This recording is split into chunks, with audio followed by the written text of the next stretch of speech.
Hello students and welcome to set 3 of CG board class 10 science model question papers. ये Navbodh publication वाला paper है। मैं आपको alternate करा रही हूँ, एक नवबोध का एक प्रबोध का, ऐसे करके। तो ऐसे आपका टोटल 8 सेट जो है वो कंप्लीट हो जाएगा। हम लोग स्टार्ट करते हैं चूज द करेक्ट ऑल्टरनेटिव से। The author of the book origin of species by natural selection is, मतलब कि ये जो बुक है origin of species by natural selection, इसके ऑथर का नेम आपको बताना है। डार्विन, वेलेस, लेमार्क या फिर नन ऑफ दिस। तो यहाँ पे आपका आंसर है डार्विन। ये आपकी इवोल्यूशन वाले चैप्टर का है, फर्स्ट लेसन का।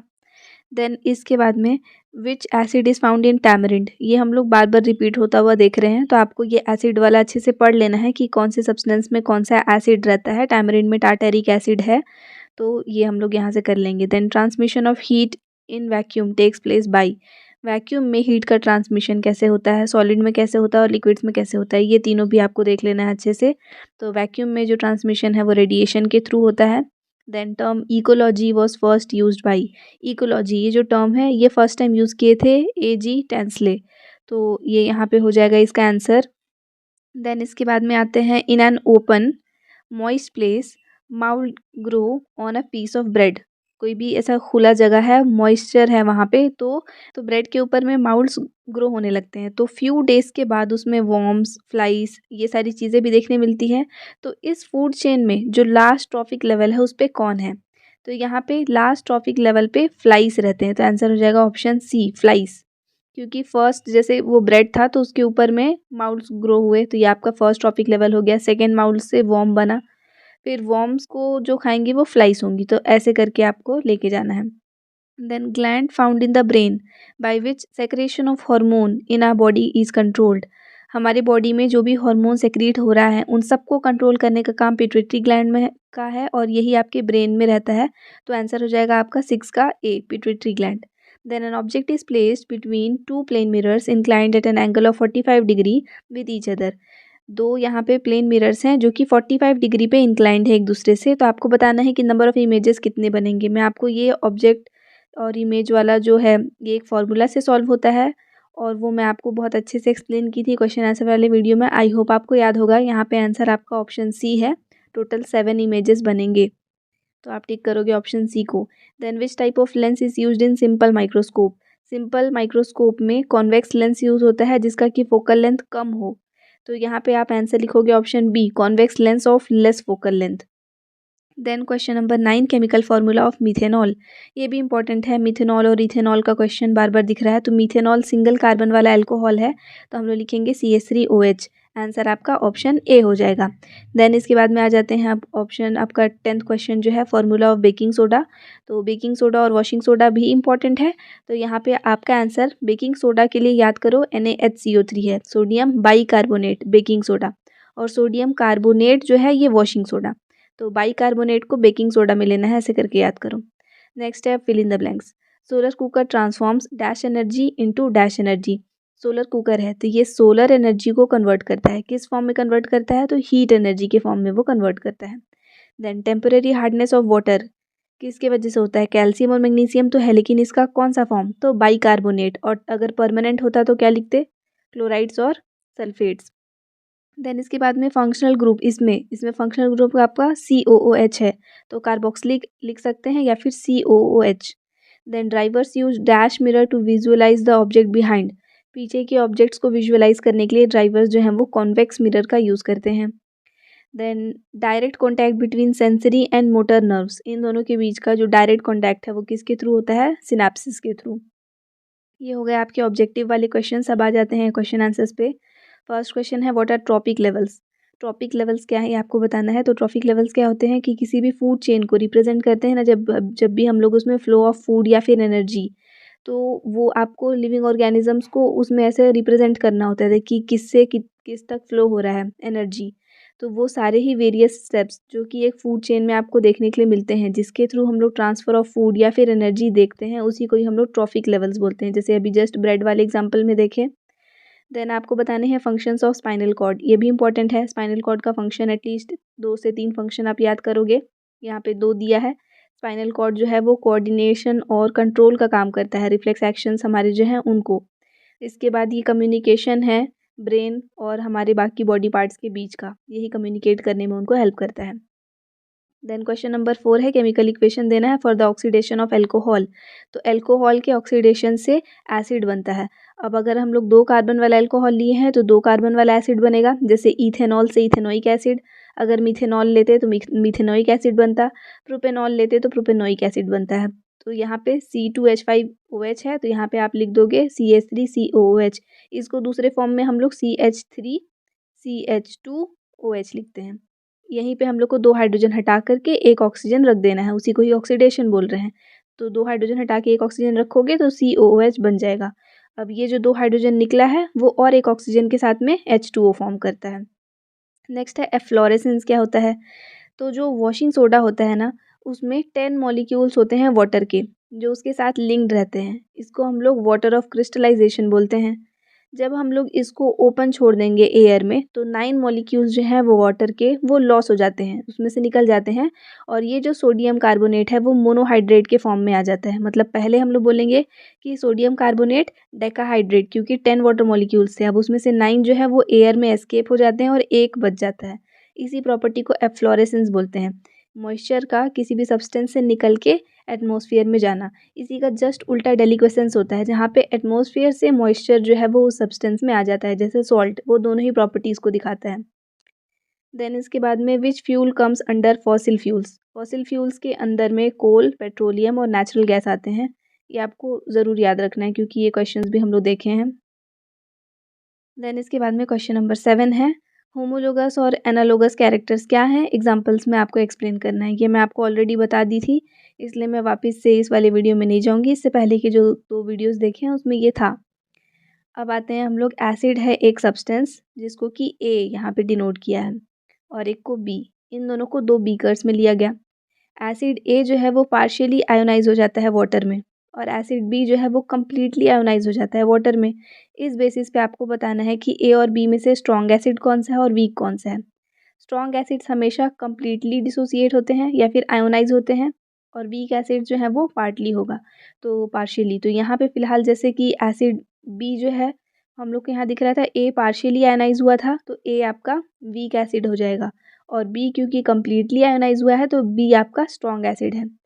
इसके बाद में आपको बताना है what is a weak acid. तो जस्ट अभी इसी के ही बेसिस पे लिख देंगे, acids which ionise partially in water are known as weak acid. Example में हम लोग कोई भी ऑर्गेनिक एसिड ले सकते हैं, जैसे यहाँ पे आपका इथेनोइक एसिड लिया है, मिथेनोइक एसिड, प्रोपेनोइक एसिड, कोई भी ऑर्गेनिक एसिड ले सकते हो। और अगर स्ट्रॉन्ग एसिड बोलता तो हम लोग इनऑर्गेनिक एसिड्स ले लेते हैं, जैसे कि sulphuric acid H2SO4, hydrochloric acid यानी कि HCl, नाइट्रिक एसिड मतलब HNO3। तो इस टाइप के इनऑर्गेनिक एसिड्स को हम लोग यहाँ पे ले सकते हैं। देन आ जाते हैं व्हाट इज स्ट्रॉन्ग एसिड, पूछ ही लिया है। तो स्ट्रॉन्ग एसिड जो कि कम्प्लीटली आयोनाइज हो जा रहा है वाटर में, वही HCl और HNO3 दिया है। अब आपको 2 एग्जाम्पल देने हैं दोनों के, स्ट्रॉन्ग और वीक। तो स्ट्रॉन्ग में देखो इनऑर्गेनिक एसिड्स हैं और वीक में ऑर्गेनिक एसिड्स हैं। ऑर्गेनिक में ये कार्बोनिक एसिड यूज़ किया है H2CO3। इसकी जगह पे आप जैसे यहाँ पे CH3COOH है ना, तो HCOOH ले सकते हो, सिंगल कार्बन वाला कार्बोक्सिलिक एसिड। या फिर नेम से लिख दो methanoic acid. Then what is specific heat, write its SI unit. Important question है, quantity of heat required to raise the temperature of the entire mass of substance by 1 degree Celsius. किसी भी substance का जो total जितना आपके पास वो substance है उसके टेम्परेचर को 1 डिग्री सेल्सियस रेज करने के लिए जितना हीट रिक्वायर्ड है, उसी को ही हम लोग इसका स्पेसिफिक हीट बोलते हैं या फिर हीट कैपेसिटी बोलते हैं। इसका जो SI यूनिट है वो होता है जूल पर kilogram kelvin. Then explain laboratory method for the preparation of hydrogen gas on the basis of following points. ऐसा हम लोग ऑक्सीजन गैस के लिए देखे थे, तो वैसे ही हाइड्रोजन गैस के लिए भी दिया है। केमिकल इक्वेशन और यूज़, ये 2 तरह से आपको बताना है। तो केमिकल इक्वेशन, जिंक और सल्फ्यूरिक एसिड का रिएक्शन है, जिंक सल्फेट और हाइड्रोजन गैस बनता है। ये हम लोग बार बार पढ़े हैं कि जब भी एसिड और किसी भी मेटल का रिएक्शन कराते हैं तो हमेशा वो सॉल्ट और साथ में हाइड्रोजन गैस रिलीज़ करेगा। तो हाइड्रोजन गैस इस फॉर्म में हम लोग प्रिपेयर कर सकते हैं और ये प्योर फॉर्म में मिलता है क्योंकि हाइड्रोजन गैस के फॉर्म में एस्केप हो रहा है। इसको कलेक्ट कर लेते हैं, डिस्टिल कर लेते हैं और वो लिक्विड में या फिर जैसे भी उसको कन्वर्ट कर सकते हैं। अब इसके यूजेस देखेंगे तो एक्सट्रैक्शन में हेल्प करता है मेटल्स के, जो कि हाइड्रोजन गैस को पास कराते हैं। तो एक्सट्रैक्शन में ये हेल्पफुल हो जाता है, जैसे कि जो मेटालिक ऑक्साइड्स वो फॉर्म कर लेगा। देन यहाँ पे हाइड्रोजन जो है उसको यूज़ करते हैं हम लोग टंगस्टन ऑब्टेन करने के लिए और मॉलिब्डेनम ऑब्टेन करने के लिए। ये दोनों मेटल्स हैं, एलिमेंट्स हैं बोल सकते हैं। देन इंडस्ट्रियल प्रिपरेशन अमोनिया का, जिसको कि हम लोग हेबर्स प्रोसेस बोलते हैं, तो यहाँ पे आपका यूज़ होता है हाइड्रोजन। और उसके बाद हाइड्रोजन नेसेसरी है for the production of organic chemicals. इसके अलावा वेजिटेबल घी बनाने में ये काम आता है। वेजिटेबल ऑयल से वेजिटेबल घी बनता है हाइड्रोजिनेशन के through. Next, radius of curvature of spherical convex mirror is 30 centimetre. Radius of curvature दिया हुआ है 30 सेंटीमीटर।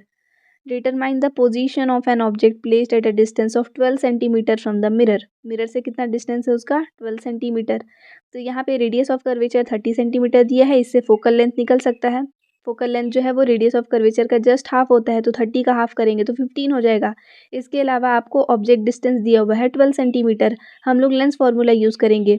ऑब्जेक्ट डिस्टेंस यानी कि यू का वैल्यू दिया है, और क्योंकि ये आपका कॉन्वेक्स मिरर था इसलिए हम लोग -12 लेंगे। साइन कन्वेक्शन हम लोग पढ़े हैं, तो कॉन्वेक्स मिरर के लिए -12 लेंगे ऑब्जेक्ट डिस्टेंस को।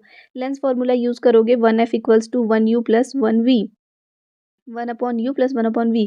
तो 1/f के जगह पे हम लोग लिखेंगे 1/15, क्योंकि f का वैल्यू अभी हम लोग फाइंड किए 30 / 2 दैट इज़ 15, और u का वैल्यू -12 है तो वो रख देंगे, और v हम लोग को फाइंड करना है। इसी को ही क्रिस क्रॉस करके मल्टीप्लाई करके, और जो भी आप आगे इसका कैलकुलेशन, क्योंकि सिंपल बेसिक मैथ्स है तो ये आप कर लोगे, और यहाँ पे आंसर आ जाएगा 6.6 सेंटीमीटर। तो इमेज जो है वो 6.6 centimetre behind the mirror form होगा। वो वर्चुअल होगा, इरेक्ट होगा, और थोड़ा सा डिमिनिश्ड साइज का होगा, मतलब साइड से अपना छोटा होगा। Then 4 limitations of Mendeleev's periodic table. Mendeleev periodic table के 4 लिमिटेशंस। पहला तो हाइड्रोजन को कोई भी सर्टेन पोजीशन नहीं मिला था, so uncertainty in the position of hydrogen, क्योंकि वो दोनों ही ग्रुप से सिमिलैरिटी रखता था, फर्स्ट ग्रुप से भी और सेवेंथ ग्रुप से भी, तो उसको एक्सप्लेन नहीं कर पाए Mendeleev. Then placing behaviour heavier elements before lighter elements. जो थोड़े हैवी एलिमेंट्स थे जिनका एटॉमिक मास ज़्यादा है, जैसे कि आर्गन 40 है, उसको पोटेशियम जिसका कि 39 है, इससे पहले रख दिए थे। इसका रीज़न वो एक्सप्लेन नहीं कर पाए। Then position of isotopes. Isotopes को पोजीशन नहीं मिला, जैसे हाइड्रोजन के 3 आइसोटोप्स होते हैं, प्रोटियम, ड्यूटेरियम और ट्रिटियम, तो इन तीनों को डिफरेंट पोजीशन मिलना चाहिए, क्योंकि आपका पीरियोडिक टेबल जो है वह एटॉमिक मास के बेसिस पे बना हुआ है, तो तीनों का तो मास नंबर अलग है। भले ही एटॉमिक नंबर सेम था, लेकिन क्योंकि Mendeleev's periodic table atomic mass के बेसिस पे बना था, तो आइसोटोप्स को अलग अलग पोजीशन मिलना चाहिए था, तो वो चीज़ वो नहीं दे पाए। Then not placing isobars in one place. अब आइसोबार्स क्या होते हैं, तो जिनका एटॉमिक नंबर डिफरेंट होता है लेकिन मास नंबर सेम।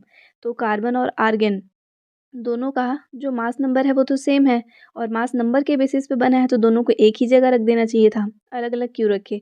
तो ये आइसोटोप्स को सेपरेट नहीं कर पाए और आइसोबार्स को सेपरेट कर दिए, ये इनका ड्रॉबैक हो गया। इसलिए बाद में फिर पीरियोडिक टेबल जो है वो एटॉमिक नंबर्स के बेसिस पे बनाया गया था। अब बताने हैं आपको कैरेक्टरिस्टिक्स मॉडर्न पीरियोडिक टेबल के, ये भी इंपॉर्टेंट क्वेश्चन है। तो मॉडर्न पीरियोडिक टेबल जो है वो एटॉमिक नंबर के बेसिस पे बना था। यहाँ पे हर एक एलिमेंट का जो पोजीशन है वो फिक्स था, और वो उसके इलेक्ट्रॉनिक कन्फिगरेशन के बेसिस पे था। इसके बाद में इनके जो भी प्रॉपर्टीज़ था उसमें ग्रेजुअल चेंज देखने के लिए मिलता है, जो कि बहुत क्लियर है, मतलब एक ट्रेंड, जैसे लेफ़्ट टू राइट जाने पे एक ट्रेंड दिखेगा, टॉप टू बॉटम आने पे एक ट्रेंड दिखेगा। देन हाइड्रोजन को नॉर्मली फर्स्ट ग्रुप में प्लेस कर दिया गया था, मतलब उसको अब एक पोजीशन दे दिए थे। हालांकि तब भी इसमें कंट्रोवर्सी इसी चीज़ को लेकर के है कि हाइड्रोजन का पोजीशन अभी भी कुछ खास फिक्स नहीं है। ग्रुप 1 और 17 दोनों में वो रिसेंबल करता है प्रॉपर्टीज़, लेकिन फिर भी ये इसके कैरेक्टरिस्टिक्स में तो आएगा ही। देन क्वेश्चन नंबर 13 है, what do you mean by refraction of light. Refraction of light से आप क्या समझते हैं। आपको दोनों लॉ लिखने हैं रिफ्लेक्शन के, और एक्सप्लेन करना है which physical quantity does not change in refraction. तो ये भी हम लोग देखे हैं, रिफ्रैक्शन का डेफिनेशन देखे हैं कि जो रे ऑफ लाइट है वो एक मीडियम से दूसरे मीडियम में जब जाता है ना, तो वो अपना पाथ जो है उसको थोड़ा सा डेविएट कर लेता है। इस प्रोसेस को हम लोग रिफ्रैक्शन ऑफ लाइट बोलते हैं। अब इसके दो लॉस कौन कौन से हैं, तो सेम वैसे ही जैसे रिफ्लेक्शन में देखे थे वैसे ही टाइप का लॉ यहाँ पे भी आ जाएगा। जैसे पहला लॉ कि इंसिडेंट रे, रिफ्रैक्टेड रे और नॉर्मल, ये तीनों जो है वो एक जगह पे ही लाई करते हैं, सेम प्लेन में at the point of incidence. इसके बाद में सेकेंड जो इसका लॉ था वो ये बोलता है कि जो एंगल साइन ऑफ आई है और साइन ऑफ आर है, इसका जो रेशियो होगा उसको हम लोग रिफ्रैक्टिव इंडेक्स बोलते हैं। तो ये आपका 2 लॉ है। अब इसके बाद में आपको पूछा है क्या चीज़ चेंज नहीं होता है, तो in the incident the refraction frequency does not change. Frequency जो है ये कभी चेंज नहीं होता है, तो इस चीज़ को आप लिखोगे कि कौन सा फिजिकल क्वांटिटी यहाँ पे चेंज नहीं हो रहा है, तो फ्रीक्वेंसी चेंज नहीं हो रहा है। देन और करके क्वेश्चन है, two mirrors are bent on each other at an angle of 90 degree. दो मिरर्स को 90 डिग्री के एंगल पे बेंड किए हैं, तो आपको बताना है नंबर ऑफ इमेजेस कितने बनेंगे। ये इसका फर्स्ट पार्ट हो गया। सेकेंड पार्ट है इस क्वेश्चन का कि 2 एग्जाम्पल लिखना है आपको रिफ्रैक्शन का आपके डेली लाइफ में। तो जो इस फॉर्मूला की मैं बात करी थी वो यहाँ पे दे ही दिया है, तो आप यहाँ से याद कर सकते हो अगर आपको रिकॉल नहीं हो पा रहा होगा तो। नंबर ऑफ इमेजेस हम लोग कैसे निकालते हैं, n will be equal to 360 degree upon theta -1, जहाँ पे n जो है वो आपका नंबर ऑफ इमेज होगा और थीटा जो है वो एंगल होगा जो आपको दिया है क्वेश्चन में। जैसे यहाँ 90 डिग्री दिया है, वहाँ 45 दिया था, तो 360 डिग्री डिवाइडेड बाई 90 डिग्री -1, तो 360 को 90 से डिवाइड करेंगे तो 4 आएगा, 4 में से 1 माइनस करेंगे तो 3 आ जाएगा। तो इमेज जो है वो टोटल 3 बनेगा जब हम लोग 90 डिग्री के एंगल पे मिरर्स को रख रहे हैं, जैसे एक ऐसे रखे और एक ऐसे रखे और इसके बीच में हम लोग कहीं ऑब्जेक्ट रखे हैं, तो टोटल 3 इमेज बनेगा। अब आपको 2 एग्जाम्पल देना है रिफ्रैक्शन ऑफ लाइट का, जो कि आपके डेली लाइफ से रिलेटेड हो। पहला होता है ट्विंकलिंग ऑफ स्टार्स। स्टार जो है वो बहुत ही दूर होता है अर्थ से, और उससे जो लाइट आता है वो ट्रैवल होता है एटमॉस्फेयर के बहुत सारे लेयर्स से होता हुआ। हम लोग पढ़े हैं एटमॉस्फेयर में बहुत सारे लेयर्स होते हैं, जैसे कि मीसोस्फियर, आयनोस्फियर, एक्सोस्फियर, थर्मोस्फियर, तो इन सब चीज़ों से वो क्रॉस होता हुआ आता है। और ये सारे ही लेयर्स जो हैं उनका डेंसिटी जो है वो अलग अलग रहता है, तो उसके अकॉर्डिंग जो लाइट है वो डेविएट होता रहता है, जिसके वजह से जो स्टार्स का पोजीशन है वो हम लोग को थोड़ा चेंज दिखेगा और वो ट्विंकल करते हुए हम लोग को नज़र आते हैं। Then partially dipped rod in water appears bend. जब हम लोग रॉड में कोई भी रॉड को वाटर में डिप करते हैं ना, तो वो थोड़ा सा बेंड दिखता है, तो ये भी आपका रिफ्रैक्शन ऑफ लाइट का एग्जाम्पल है। उसको ड्रॉ भी कर दिया, इतना ज़्यादा डिटेल में नहीं जाना है, सिर्फ 2 एग्जाम्पल ही पूछा था। देन ऑल्टरनेटिंग करंट और डायरेक्ट करंट के बीच का डिफरेंस, जो कि हम लोग इससे पहले वाले वीडियो में भी देखे हैं, तो मैं इसको छोड़ दूंगी। डायनमो यानी कि जनरेटर और मोटर, इन दोनों के बीच का डिफरेंस, ये भी इंपॉर्टेंट है। एक जनरेटर का क्या काम है, ये जनरेट कर रहा है इलेक्ट्रिकल एनर्जी, तो क्या होगा यहाँ पे मैकेनिकल एनर्जी इलेक्ट्रिकल एनर्जी में कन्वर्ट होगा। वहीं पे मोटर इसका जस्ट उल्टा है, यहाँ पे इलेक्ट्रिकल एनर्जी मैकेनिकल एनर्जी में कन्वर्ट होता है। देन जनरेटर जो है वो स्पाइरल रिंग्स उसमें यूज़ होते हैं और मोटर में स्प्लिट रिंग्स का यूज़ किया जाता है। देन जनरेटर जो है वो इलेक्ट्रोमैग्नेटिक इंडक्शन के प्रिंसिपल पे वर्क करता है, वहीं पे जो मोटर है वो करंट कैरिंग कंडक्टर को जब मैग्नेटिक फील्ड में रखा जाता है तो उसमें जो चेंजेस आएंगे उसके बेसिस पे ये वर्क करता है। क्वेश्चन नंबर 15 देखते हैं। तो right one function each of the following reproductive organs in plant. Plant में इन सारे ऑर्गेन्स का क्या क्या फंक्शन है ये आपको लिखना है। जैसे स्टेमन जो है उसका काम क्या होता है, ये एक एब्जॉर्बिंग स्ट्रक्चर है, मतलब कि इसमें सफिशिएंट स्पेस ये प्रोवाइड करता है पोलन ग्रेन्स को स्टिक होने के लिए। देन एंड्रोशियम का क्या रोल है, तो एंड्रोशियम जो है उसका मेन फंक्शन है कि वो इंसेक्ट्स को पॉलिनेशन के लिए अट्रैक्ट करता है। गाइनोशियम का क्या फंक्शन है, तो ये फीमेल गैमेट होता है और ओवरी जो है उसमें ओव्यूल्स प्रेजेंट रहते हैं, तो ये इनके फंक्शंस हो गए। इसके अलावा आप अपने अकॉर्डिंग और एक एक फंक्शन याद कर सकते हो सबका। फिर दिया है मेल रिप्रोडक्टिव ऑर्गेन ड्रॉ करने के लिए ह्यूमन का, और उसके बाद में name 2 functions of hormone secreted bye male reproductive organ. ये जो मेल रिप्रोडक्टिव ऑर्गेन है, ये जो हार्मोन सेक्रेट करता है उसके 2 फंक्शंस आपको लिखने हैं।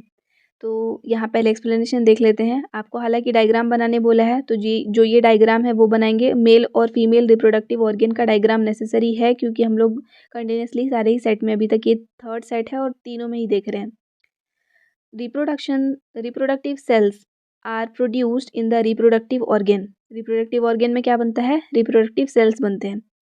At a definite age after birth, birth के बाद एक डेफिनेट एज में ये सारे जो रिप्रोडक्टिव सेल्स हैं ये सब एक्टिव हो जाते हैं, मतलब कि आपका जो रिप्रोडक्टिव ऑर्गेन है वो एक्टिव हो जाता है और रिप्रोडक्टिव सेल्स फॉर्म करता है, जिसको कि हम लोग ओवम या फिर स्पर्म बोलते हैं। फीमेल केस में ये हो जाएगा और मेल में ये दिया है। अब क्योंकि हम लोग मेल के पर्सपेक्टिव से बता रहे हैं तो आप यहाँ पे डायरेक्टली स्पर्म्स लिख सकते हैं। नाउ मेल्स में जो मेल रिप्रोडक्टिव ऑर्गेन है वो स्पर्म्स फॉर्म करता है और फीमेल में ओवम, उस चीज़ को यहाँ पे वो स्पेसिफाई कर दिया है। ये जो ओवम है वो सिर्फ एक पेयर होता है, सिर्फ एक पेयर होते हैं इसमें क्रोमोसोम का, that is half parent cell जो है वो यहाँ पे, मतलब पेरेंट सेल में जितना होना चाहिए ना उसका हाफ यहाँ पे प्रेजेंट रहता है।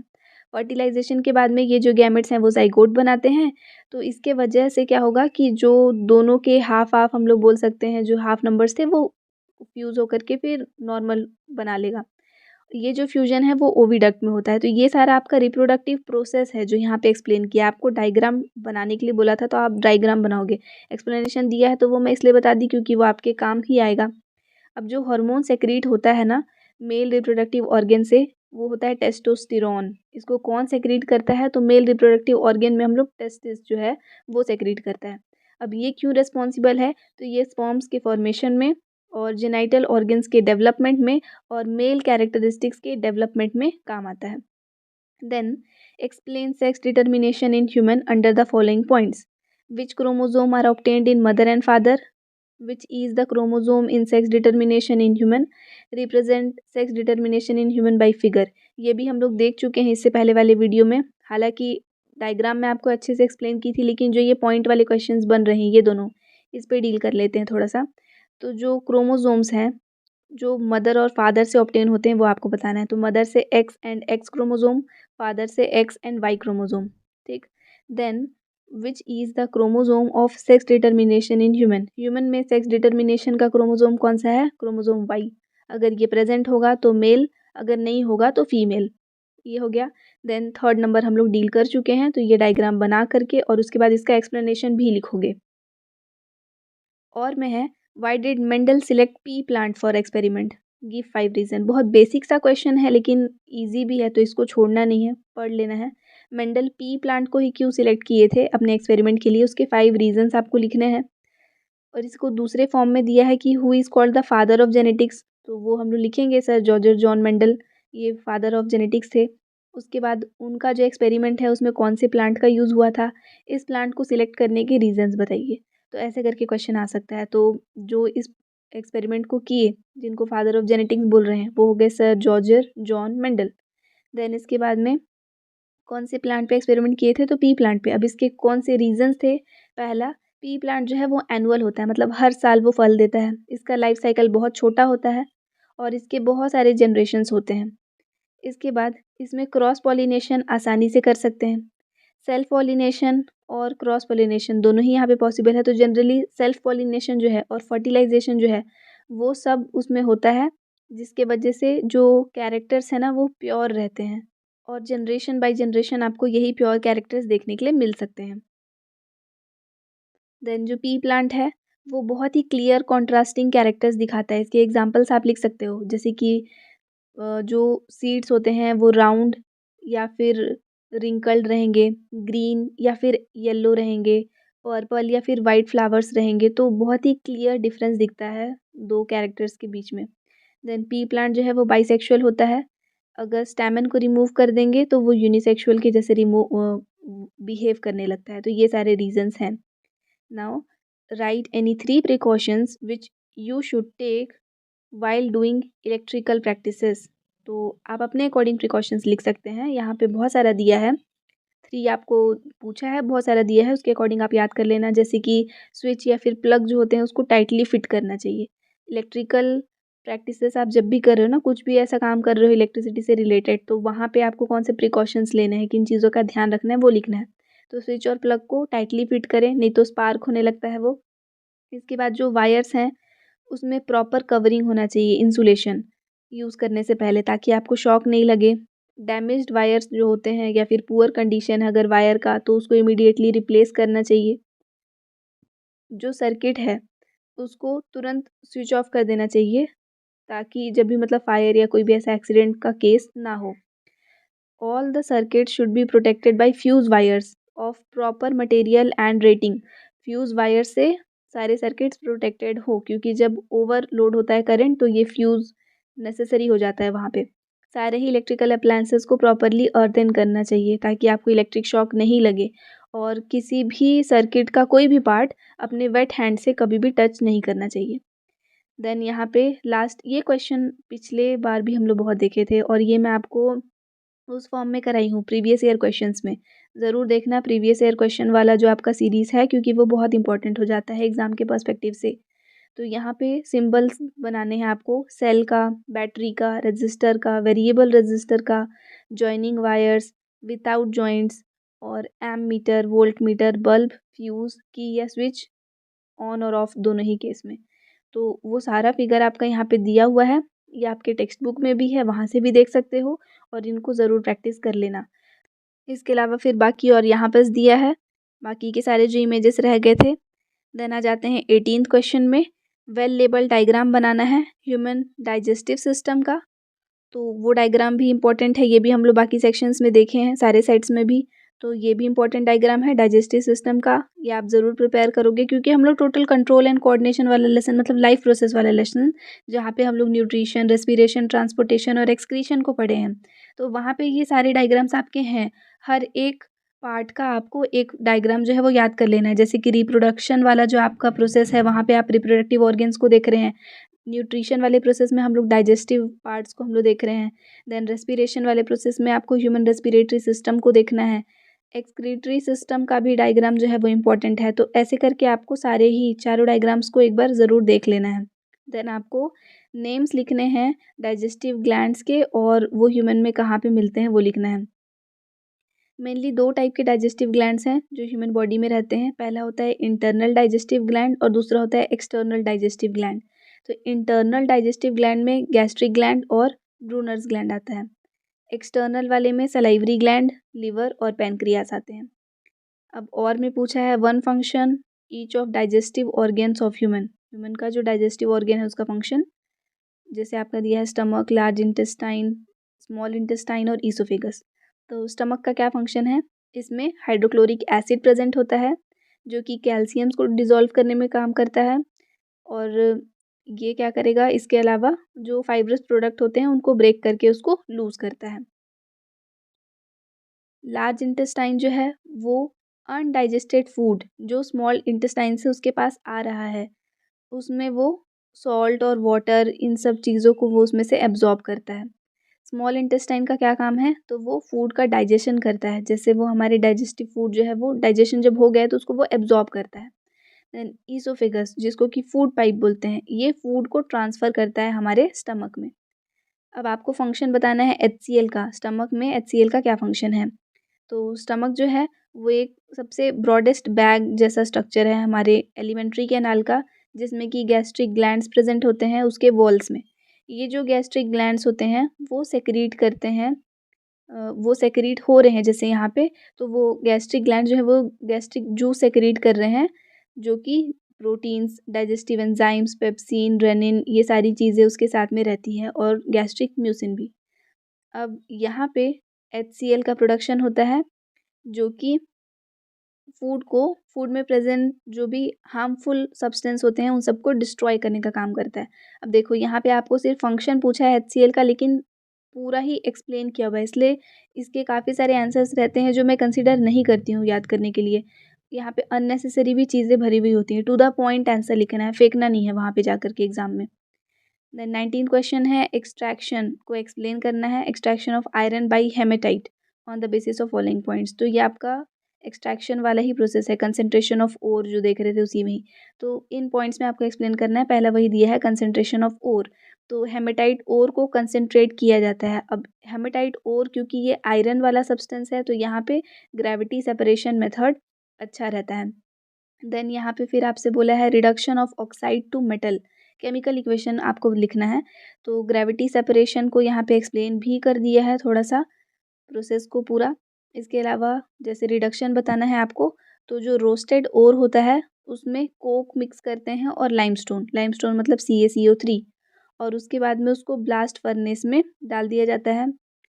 वहाँ से फिर वो नीचे जाएगा, और नीचे जाएगा तो हम लोग को पता है कि जो ब्लास्ट फर्नेस है उसका टेम्परेचर काफ़ी ज़्यादा रहता है। इनिशियली उसका टेम्परेचर 200 डिग्री सेल्सियस रहता है और एंड में 1600 डिग्री सेल्सियस हो जाता है।